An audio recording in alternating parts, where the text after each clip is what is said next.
Thanks for joining us. Today we're going to be telling you a little bit about the process of creating the Common Formative Assessments for the middle grades ELA standards.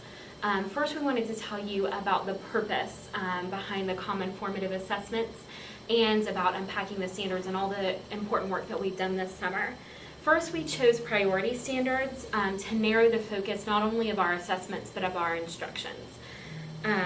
Each grade level, the priority standards are the same. So all of those numbers and letters that come at the beginning of the standards, they're the same 6th, 7th, and 8th. The wording is similar, however, the rigor from each grade level increases each year.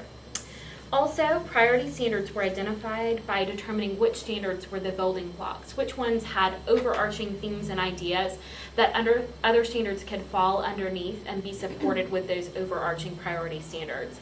For example, with ELA CCRL1, which says that students need to be able to cite evidence from the text. If you can cite evidence from the text, that also shows us that you have a deeper understanding of all kinds of narrative concepts. Things like interpreting literature, understanding characters, plot, and setting. So that's the purpose behind our unpacked and prioritized standards. Thank you. We were mindful of including higher DOK levels in our questioning. So we tried to include a variety of questions from constructed response to multiple choice questions that go beyond recall, and you'll see that in our assessments. Speaking of what we did, I'd like to show you our products.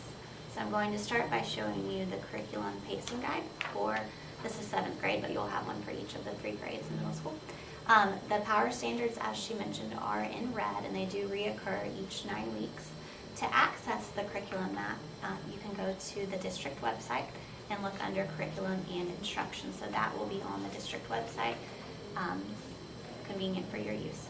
We also unwrapped our power standards, so I'm just going to show you one example. The unwrapping is teaching students what they should be able to do and what they should know. This will also be on the district website under curriculum and instruction. But basically it shows concepts, skills, big ideas, and then essential questions for each of the power standards. The last thing I'd like to show you is our assessment work. We created 2 assessments, one for the 13.5 week mark and one for the 27th week mark. Our assessments are multiple choice and again constructed response. The multiple choice will be graded through achievement series, and then the constructed response will require you to use a rubric which you will be given. To access the test, you will need to go to the L drive. So just a real quick refresher, to get logged into the drives, make sure that you have logged into your Novell down here, so log into that. And then the L drive will be called Assessment Curriculum Instruction, and you will go to your grade, click on your grade, and the test will be located there. So good luck. Jackson County is really going to focus on analyzing data of these assessments, both the 13.5 week and the 27 week.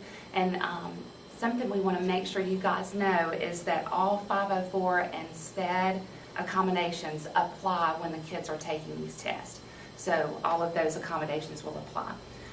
When each of these assessments are given, at the school level, the teachers are going to analyze that data at the school the week after the test is administered. And if you have time, it'd be a really good idea if you could sit down as a vertical language arts team at each school to discuss and share the results.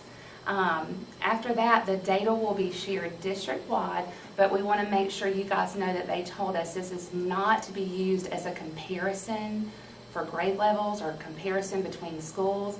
Its main focus is to drive instruction, help us collaborate, and to validate the assessment itself.